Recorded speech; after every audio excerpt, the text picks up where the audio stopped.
시사돌직구 탑3의 첫 번째 주제는요. 지난주에 이어서 그 스크린도어 사건이 있었죠. 그 논의가 계속 이어지고 있는데요. 최근에 또 방사능 피폭 사건이 나왔어요. 그래서 이게 지금 위기의 어떤 하청업체 청년들, 하청업체에서 근무를 하는 청년 근로자들이 굉장히 위험한 업무에 굉장히 안전장치도 많이 없이 노출이 되고 있다라고 되는데요. 예, 먼저 위원님, 이거 어떻게 진행이 되고 있죠? 지금 뭐 스크린도어 사건 관련해서는? 네, 현재 김군 같은 경우에는 지난 9일이었습니다. 이제 세상을 떠난 지 12일 만에 이제 구의역 가까운 데에 있죠. K병원에서 이제 발인식이 열렸고요. 많은 시민들도 슬픔을 함께한 상황입니다. 이제 이 상황은 정리가 된 것 같고요. 국회에서는 청문회 논의가 현재 나오고 있습니다. 이제 3당이 같이 청문회 하자라는 데 대해서 어느 정도 합의를 보고 있는 상황인 것 같고요. 그리고 경찰 같은 측에서는 압수수색을 단행을 했습니다. 압수수색 10곳 정도를 시행을 했는데요. 서울 메트로 본사, 그리고 은성 PSD 본사, 유진 메트로컴 본사, 그리고 강남역, 구의역 이쪽에 압수수색을 해서 회계장부를 압수를 했답니다. 그래서 뭐 특혜가 있는 건지 그리고 이 용역비는 과연 정당하게 사용이 되었는지 이런 부분을 집중적으로 수사를 하겠다라고 밝힌 이게 상태입니다. 원래 무슨 은성 PSD라는 회사인데 그 회사 말고도 또 다른 외주 용역 업체에 대해서 특혜 정황이 발견됐다라는 얘기가 있던데요. 그렇죠. 은성 PSD도 그렇고 유진 메트로컴이라는 회사인데요. 이 회사가 지난 13일에 진행된 서울시 정례회에서 한번 지적이 됐습니다. 이게 더불어민주당의 박진영 의원이 문제를 제기를 했는데요. 이 유진 메트로컴 회사 같은 경우에는 지난 2004년입니다. 2004년에 똑같이 그 관리 업체로 공개 입찰을 들어왔는데 이 경쟁 입찰이죠. 두 곳 이상이 되어야 하는데 이것도 역시나 단독 입찰이었습니다. 단독 입찰일 경우에는 다시 한 번 더 올려서 경쟁이 되도록 해야 됨에도 불구하고 결국에는 이쪽이 선정이 됐습니다. 재공고를 안 했다는 거죠? 그렇습니다. 재공고 안 하고 이 상태로 그대로 진행을 한 거죠. 그리고 2004년부터 지금까지 계약을 이어오고 있는 거죠. 이 와중에 뭐 여러 가지 사안들이 있을 것이다 이렇게 보고 있는데 당시에 이 단독 입찰이었기 때문에 좀 특혜 논란이 있지 않을까라고 뭐 여러 이사들이 이렇게 제기를 했답니다. 문제를. 근데 그럼에도 불구하고 몇몇 분들이 좀 강행을 해서 계약이 됐다.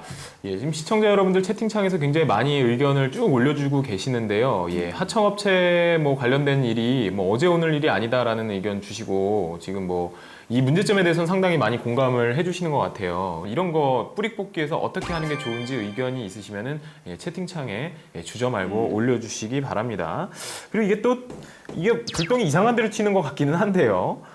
서울 메트로 관련해서 지금 뭐 문재인 의원이 지금 뭐 언론에 이렇게 도마에 올라가지고 지금 문제가 있는 건데 이건 또 무슨 얘기인가요? 교수님 알고 계시나요? 그거 제가 좀 말씀드릴게요. 새누리당에서 나온 얘기입니다. 이게 문재인 새누리당이 지난 13일 구의역 사고 관련해서 말이죠. 문재인 전 더불어민주당 대표를 겨냥했어요. 문 전 대표하고 서울 메트로 낙하산 인사가 의혹이 제기되는 거 아니냐 뭐 이런 얘기들이 있어요.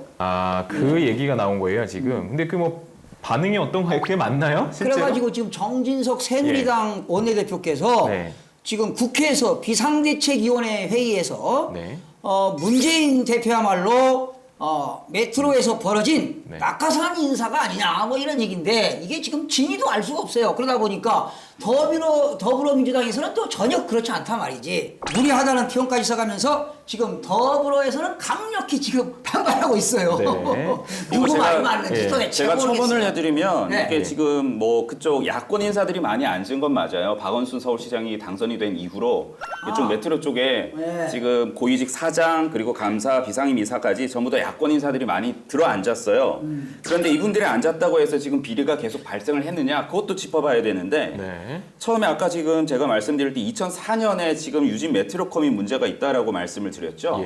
이 당시 2004년이면 MB가 지금 서울시장을 하던 때입니다. 이때가. 이명박 전 대통령이. 그때 서울 메트로 사장이 누구였냐면 강경호 씨라고 합니다. 이분이 지금 이후에 어디로 가셨냐면 코레일 사장으로 가셨고요.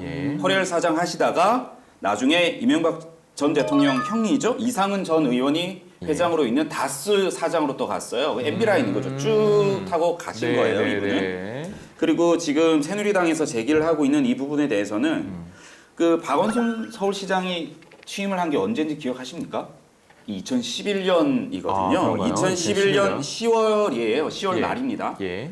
그리고 은성 PSD가 계약을 한 게 2011년 12월이에요. 아, 그러니까 네. 이 텀이 한 달, 그리고 한 달 조금 더라고 예. 봐야 되는데 네. 이 기간 동안 과연 박 시장이 앉아서 산하기관인 메트로 인사까지 좌지우지할 정도가 됐을까라고 보여지는 거죠. 이 네. 계약까지는 그냥 시기적으로만 그냥 뭐 박 시장이 있는 그 기간에 이루어졌다는 이유로 정책을 다 써라. 한 달 조금 예. 물려 있는 거죠. 이게 그런 이 게 상황에서. 있어요. 성수대교 무너졌을 때도 그랬고요. 삼풍백화점 무너졌을 때도 옛날에 그랬죠. 그 대통령이 덤태기를 씁니다. 사실 그게 터지기 전까지에 있었던 그런 사람들보다는 어쨌든 그 터진 시점에 이제 덤태기를 쓰는데, 근데 제가 이 부분에 대해서 좀 얘기하고 싶은 건 뭐냐면은 지금 우리가 초점을 맞춰야 되는 거는 박원순 시장이나 문재인 그 의원이 아니죠. 그냥 정쟁이죠. 예, 이걸 왜 여기다가 이용을 하는지 모르겠습니다. 지금 우리가 집중해야 되는 건 지금 그 돌아가신 분이에요. 그 돌아가신 분과 그 유사한 일이나 그 비슷한 처지에 있는 분들에게 지금 초점을 맞춰야 되는데 이런 일이 벌어진 게 그 위에 있는 썩어빠진 권력 집단이다라는 걸 해서 또 다른 권력 집단이 자기네 권력을 더 유지하거나 더 공고하게 만들기 위해서 그 상대방 권력 집단을 욕하고 언론에다가 그걸 물타기를 하고 흩뿌리고 있는, 거기다가 관심을 두면 안 된다는 거죠, 우리 입장으로는. 그렇죠. 예. 앞으로 이제 이런 일들이 벌어지면 안 된다. 예방책을 우리가 한번 논의해봐야 그렇죠. 되지 이거에 않나요? 해야지 그 사람이 있을 때 벌어졌으니까 그런 사람이 다 썩어 빠졌으니 그 사람만 없애면 될까요? 그건 아니란 말이에요. 제도적으로 그럼 그 사람이 왜 가게 됐는지를 따져봐야지 그 사람이 누구 쪽 사람이냐. 그러니까 니네가 책임져라. 이런 말도 안 되는 얘기를 서로 턴갈리고 하면 안 돼요. 이건 20대 국회는 진짜 다 합쳐가지고 그 논의의 본질을 흐려서는 안 돼요. 여당 때 했냐 야당 때 했냐. 지금 이런 논의는 국민들이 아주 그냥 엄청 듣기 싫어하는 말 중에 하나란 말이에요. 누구 때 됐느냐, 뭐 누구 책임이냐. 지금 책임 소재 그만 가리고 일 해결을 하란 말이죠. 네, 근데 요번에 또 새로운 뉴스가 나왔어요. 방사능 피폭? 뭐 이거 관련된 얘기가 나왔는데 저는 무슨 이게 뭐 일본 뭐 그 원전 터지고 뭐 이런 얘기인 줄 알았는데 그게 아닌 것 같아요. 지난해 12월에 있었던 사건인데요. 이것도 역시나 지난 13일, 6월 13일에 밝혀졌어요. 무려 6개월이나는 기간이 네네. 흐른 뒤에 밝혀졌는데 네. 이것도 좀 문제가 있습니다. 밝혀진 기간도. 6개월이나 흐른 뒤에 예, 그렇죠. 사고가 터진 지. 네. 안성에 있는 한 화학 공장에서 이 방사선으로 비파괴 검사를 하는 직종이 있습니다. 네. 이 방사선을 다루는, 그리고 뭐 배관이나 이쪽을 검사하는 네. 직종이라고 하는데요. 네. 이쪽에 있는 분이 근무를 하시다가 피폭이 됐어요. 양손이 예. 피폭이 됐는데 회사에서 쉬쉬한 거죠. 네네네. 원래는 이게 피폭이 되고 나면 이제 원자력 안전위원회에 신고를 의무적으로 해야 된답니다. 네. 근데 이걸 안 한 거죠. 근데 문제는 이것도 비슷합니다. 네. 2일 1조로 움직이게 돼 있는데 네. 이 친구도 혼자서 작업을 하다가 결국에는 방사선에 피폭이 된 거죠. 그게 업체가 하청입니까? 네, 하청입니다. 역시. 자, 그러면 지금 이런 구의역 스크린도 사건이 터지고 또 방사능 사건이 터지고 그러면 앞으로 이런 해결책이 뭐냐 이 말이죠. 그래서 네. 저는 이런 생각해 봅니다. 지금 구의역 스크린 사건은요, 법률이 철도안전법입니다. 철도안전법. 철도안전법. 예, 그러면 철도안전법. 철도안전법에서 이런 걸 제정해야 돼요. 철도 차량을 정비하거나 예. 그리고 스크린 도어를 유지 관리하는 데는 직접 고용을 해야 된다는 거야. 하청을 주지 말고 네. 간접 고용해서는 안 된다는 거지. 직접 고용을 해서 이런 것들은 정부가, 행정부가, 고용노동부 장관이 직접 이런 것들을 규제하고 완화해서 정책을 수립해야 이런 사건들이 예방이 된다는 거 아니겠습니까? 네. 제가 흥분하고 있네요. 이게 지금 이런 사건들, 이 군역의 김군의 가족은 얼마나 슬프냐 이 말이에요. 이거 지금 통탄할 노릇입니다. 이게 지금 시청자분들이 네. 통쾌하게 들으실지 굉장히 그 소리가 커서 듣기 힘드실지 모르겠는데. 그래요? 네, 흥분하고 있네요. 예, 소리가 상당히 좀 크게 들리시는지는 모르겠습니다만 교수님의 지금 이 감정과 마음이 전달이 충분히 된다라고 생각이 듭니다. 위원님 뭐 혹시 좀 생각하고 계신 게 있나요? 이런 우리 사회 젊은이들이 안전보장을 못 받고 있잖아요. 이게 그렇죠. 과연 하청업체만의 문제인 것인지 좀 짚어볼 필요는 있는데 어떻게 생각하시나요? 뭐 저는 일단 양질의 일자리 문제라고 생각해요. 네. 뭐 양질의 일자리가 있다면 그 친구 같은 경우에는 위험한 걸 알면서도 지금 일을 했단 말이죠. 네. 그리고 그 김군 같은 경우에는 너무 안타깝게도 라면을 싸질머지고 다닐 예. 정도로 밥 먹을 시간도 예. 없을 정도 일을 했단 말이죠. 만약에 우리 사회에 양질의 일자리가 그렇게 많았더라면 예. 과연 이 친구가 목숨이 위험한 걸 알면서도 계속 이 직종을 선택하고 그 일을 했겠냐라는 말이죠. 네. 내 목숨이 위험한데 제가 그 일을 왜 합니까? 다른 일을 선택할 수 있는 또 다른 선택지가 있었다면 이런 사건들은 잘 일어나지 않지 않을까 싶습니다. 이번에 어느 의원께서 이런 법률안을 제시했어요. 생명 안전 업무 종사자들은 직접 고용해야 된다. 이런 법은 없는데 이번 이런 사건들이 터지니까 정말 생명 안전에 관련된 사업자는 직접 고용해서 써라. 성 의원님이 말씀하셨던 대로 여러분들 뭐 그런 생각하시는 분도 있을 거예요. 아, 양질 일자리가 많다고 해결이 되느냐? 그러면은 다 양질 일자리로 가고 그럼 그런 일은 누가 하느냐라고 생각하실지 모르는데 양질 일자리가 많아서요. 이렇게 위험한 분야에 종사하는 사람이 없어지면 이 일이 없어지는 게 아니고요. 이게 위험하지 않도록 사람들이 바꾸기 시작할 거예요. 그렇죠. 왜냐하면 위험하니까 안 하니까 그럼 이거 하긴 해야 되는데 위험한 상태로 하느냐? 아니겠죠. 이건 뭔가 처우를 더 잘해준다든지 그렇죠. 위험하지 않도록 뭔가 만드는 방법을 택할 거예요. 근데 그게 아니라 돈보다 사람 목숨이 더 싸요. 이게 지금 상황이. 그러니까 위험하게 만들고 젊은 청년들 다 죽여내 보내더라도 돈만 아끼고 돈 아껴서 그거 어디다 써요? 국민들한테 쓰나? 아니죠. 부패한 공직자나 거기 하청업체 간부나 이런 사람들께 나눠 먹는단 말이에요. 그게 사회적인 지금 문제라고 보여지거든요.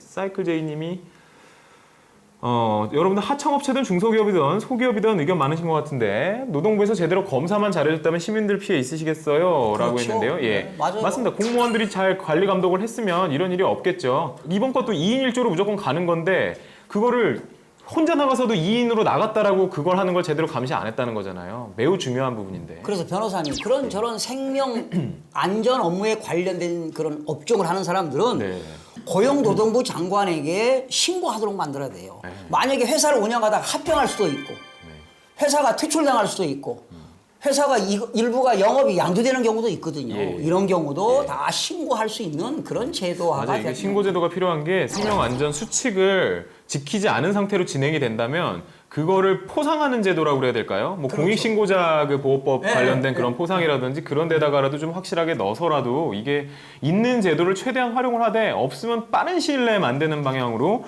진행이 돼야 되지 않을까. 직영화라고 하니까 제가 좀 더 덧붙여 드릴게요. 이게 서울 메트로가 어떻게 진행이 되고 있냐면 현재 직영화 논의는 진행이 되고 있습니다. 박원순 서울시장 이제 이 문제의 사안의 심각성을 좀 캐치를 했나 봅니다. 그래서 지금 직영화 논의가 되는 곳이 두 군데인데요. 스크린도어 유지 보수를 맡고 있는 은성 PSD, 지금 사건의 당사자죠. 그리고 전동차 경정비를 맡은 프로 종합관리 두 곳이라고 합니다. 이 두 곳이 지금 계약 기간이 6월 30일까지네요. 이번 달 말로 끝납니다. 끝나는데 이 프로 종합관리 같은 경우에는 한 달 더 연장을 했어요. 이 연장하는 기간 동안 고용 승계 문제라든지 이런 부분들을 좀 대책을 더 대화를 하면서 만들어 가겠다라는 입장이고요. 문제는 지금 은성 PSD인데요. 보름 정도밖에 남지 않았지 않습니까? 이러면 이 관리를 할 수 있는 사람들이 없어진다라는 건데 그래서 지금 서울시에서 내놓은 대책은 이렇습니다. 은성 PSD 직원이 총 142명이라고 합니다. 이 중에서 전직자라고 불리는 정규직 36명, 그리고 60세 이상 비정규직 정비공 19명, 이사 7명 이렇게는 제외를 하고 나머지 젊은 친구들 80여 명만 일단 고용을 해가겠다라고 밝힌 상태라고 합니다. 현재까지 진행 상황이 이렇네요. 저기 자타공인님이 말씀하신 부분이요. 소기업에서는 하청 없이 직접 고용을 하게 되면은 고용하고 해고가 힘들어서 기업이 어려울 때 인원 감축이 힘들다라는 말씀을 주셨는데요. 필요합니다. 그렇죠. 저런 것도 있을 수 있어요, 사실은. 근데 저게요, 사실은 악용되고 있는 게 어떻게 보면 약간 좀 문제인 것 같아요. 정말 필요에 의해서 만든 건데도 불구하고 좀 악용이 되는 거라서 법 해석에 있어서 조금 그 유동성을 가져야 되는 방안이 필요할 것 같아요. 그래서 정규직을 해고할 수 있는 법안이 생기고 하청업체가 없어지면 좋겠다라고 하시는데 이제 노동계에서는 또 난리가 나겠죠. 그렇죠? 이 문제의 어떤 초점은요. 여러분들 열악한 환경에서 일하는 청년 일자리들에 관련된 부분이에요. 이 부분이 왜 열악해졌는지 과연 이게 지금 정말 열악할 수밖에 없었던 것인지를 한번 재조명해 볼 필요가 있고요. 그게 아니라 진작부터 이렇게 되지 않았어도 될 사안이었는데 몇 명의 욕심으로 인해서 이런 부분이 발생했다면 그 욕심을 부린 딱 그 당사자만 빨리 이 책임을 지게끔 만들고 다시는 이런 일이 발생하지 않는 쪽에다 총력을 기울여야 돼요. 아까 전처럼 뭐 누구 특정 정치인의 라인이네 뭐네 이런 거 자꾸 계보도 따가지고 언론에다 자꾸 흘리면서 국민들의 관심을 이거는 뭐 어느 당이 잘못했네 그렇게 가면 안 되는 거예요. 예? 지금 상황에서 여러분들 그렇게 호도되지 않도록 좀 우리가 좀 노력을 해보자고요. 예, 이제 시사 돌리고 탑3의 첫 번째 주제는 여기까지 하고요. 두 번째 주제 돌입하도록 하겠습니다.